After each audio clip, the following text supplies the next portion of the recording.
Welcome to 5+ Media. అందరికీ నమస్కారం అండి. మేము గత 8 రోజులుగా కాకినాడ కలెక్టరేట్ కార్యాలయం వద్ద చేస్తున్న చేనేతల ఆత్మగౌరవ రిలేనాహార దీక్షలకి ప్రభుత్వం సరైన రీతిలో స్పందించకపోవడం వల్ల మేము ముందుగా చెప్పినట్టుగానే నిన్న తాడిపత్రిలో నిన్న మధ్యాహ్నం నుంచి ఆమరణ నిరాహార దీక్ష కూర్చోవడం జరిగింది. మేము ప్రభుత్వం ముందు 8 డిమాండ్లు ఉంచాం. ప్రధానంగా ఏదైతే సహకార సంఘాలకి ఆప్కో మరియు ప్రభుత్వం చెల్లించాల్సిన 222,77 రూపాయలు ఒకేసారి తక్షణమే చెల్లించి సహకార సంఘాలను ఆదుకోవాలని, చేనేతలకు పని కల్పించాలని చెప్పి ప్రధానమైన డిమాండ్గా, అలాగే ఏ సహకార సంఘాల దగ్గర అయితే నిల్వలు పెరిగిపోయి ఉన్నాయో వాటన్నిటినీ కొని మళ్ళీ ముడిసరికి ఇచ్చి చేనేత సహకార సంఘాలకి కార్మికులకు పని కల్పించాలని చెప్పి రెండో డిమాండ్గా, గత 2018 తర్వాత సహకార సంఘాలకి ఆగిపోయిన ఎన్నికలు ఏవైతే ఉన్నాయో అవి జరిపిస్తే మా కమిటీల ద్వారా సహకార సంఘాలు మేము పరిపాలించుకుంటాం, మా సమస్యలు ప్రభుత్వం దృష్టికి, అధికారుల దృష్టికి ప్రత్యక్షంగా మాట్లాడుకునే అవకాశం మాకు వస్తుందని చెప్పి ఎన్నికలు నిర్వహించాలని చెప్పి మూడో డిమాండ్గా, అలాగే గతంలో ఈ వృత్తి బతకడానికి, చేనేత కార్మికుల ఆదాయం పెరగడానికి ఏవైతే పథకాలు ఉన్నాయో, థ్రిఫ్ట్ ఫండ్ పథకం, యార్న్ సబ్సిడీ, 30% రిబేటు, 2018 రుణమాఫీ, పావలా వడ్డీ రుణ పథకం, మార్కెటింగ్ ఇన్సెంటివ్, ఈ పథకాలను పునరుద్ధరించాలని చెప్పి మరొక డిమాండ్గా,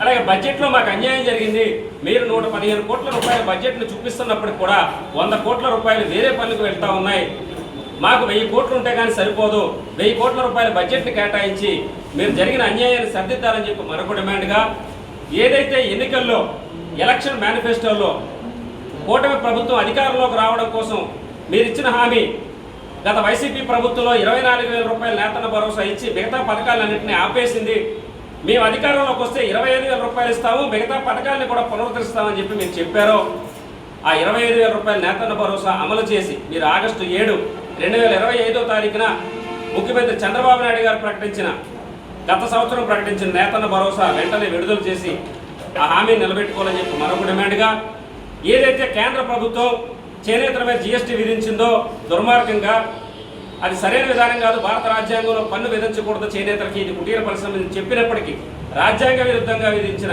GST రద్దు చేయమని చెప్పి ఎప్పటి నుంచో మేము అడుగుతా ఉన్నాం.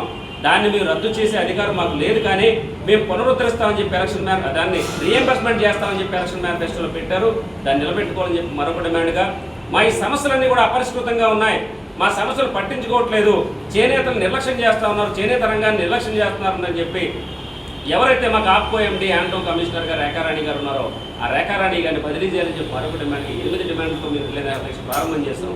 వీటి నుంచి మాకు స్పష్టత లేకపోవడంతో మేము ఆమరణ దీక్ష ప్రారంభం చేస్తే తాడిపత్రిలో నేను అర్ధరాత్రి దౌర్జన్యంగా భారీ స్థాయిలో పోలీసులు మోహరించి రౌడీల్ని, గూండాల్ని, ఉగ్రవాదుల్ని అరెస్ట్ చేసిన విధంగా తలుపులు బద్దలు కొట్టి దీక్షను భగ్నం చేసి మమ్మల్ని పోలీస్ స్టేషన్ చుట్టూ తిప్పుతూ, రాత్రంతా తిప్పుతూ ఉప్పాడ కొత్తపల్లి పోలీస్ స్టేషన్లో పెట్టి ఈ యొక్క దీక్షని దుర్మార్గంగా అందరినీ భయభ్రాంతులకు గురి చేస్తూ మీరు భగ్నం చేయడం జరిగింది. పైపెచ్చు పిఠాపురం సర్కిల్ పోలీస్ అధికారులు చెప్తా ఉన్నారు, పిఠాపురం నియోజకవర్గంలో అట నిరసనలో, దీక్షలో చేయకూడదట, ఇక్కడ పవన్ కళ్యాణ్ గారి నియోజకవర్గం అంట, అలాంటివి చేయడానికి కుదరదని చెప్తా ఉన్నారు. మీరెవరో చెప్పడానికి? పిఠాపురం నియోజకవర్గంలో భారత రాజ్యాంగం అమలు కావట్లేదా? పిఠాపురం నియోజకవర్గంలో ప్రజాస్వామ్యం లేదా? ప్రశ్నించాలని చెప్పిన మీరే ప్రతిపక్షంలో ఉండగా అధికారంలోకి వస్తే ప్రశ్నలు గాలికి పోయాయా? ప్రశ్నించే వాళ్ళు మీకు శత్రువులుగా కనపడతా ఉన్నారా? మీరు చెప్పిన సిద్ధాంతం కాదా? ప్రశ్నించడం కోసం పుట్టిన పార్టీ అని చెప్పారు మీరు, జనసేన పార్టీ. మరి మీ పార్టీలో ఉన్న వ్యక్తులు అందరమే కూర్చున్నాం మేము, మిమ్మల్ని నెగ్గించిన వ్యక్తులుగా కూర్చున్నాం మేము. కూటమి ప్రభుత్వానికి తెలుగుదేశం, జనసేన, బీజేపీకి సపోర్ట్ చేసిన వ్యక్తులుగా మేమంతా కూడా రోడ్డెక్కి మా బాధలు చెప్తా ఉంటే పిఠాపురం నియోజకవర్గంలో ప్రశ్నించడానికి వీలు లేదా? పోలీస్ సిబ్బందికి, పవన్ కళ్యాణ్ గారికి చెప్తా ఉన్నాం, చేనేత ఉద్యమాన్ని కానీ, బీసీ ఉద్యమాన్ని కానీ ఇందుకే మేము పిఠాపురం నియోజకవర్గం ప్రారంభిస్తామని చెప్పి తెలియజేస్తా ఉన్నాం. ఖచ్చితంగా పిఠాపురం నియోజకవర్గం నుంచే ప్రజాస్వామ్యాన్ని కాపాడుతాం, భారత రాజ్యాంగం అమలయ్యే విధంగా మేము చేస్తాం, మీకు తెలియజేస్తామని చెప్పి చెప్తా ఉన్నాం. 32,000 ఓటింగ్ ఉన్న చేనేత సామాజిక వర్గ సమస్యలు మీకు పట్టవా? ప్రశ్నిస్తే మీరు ఆపుతారా పోలీసులను ఉపయోగించి?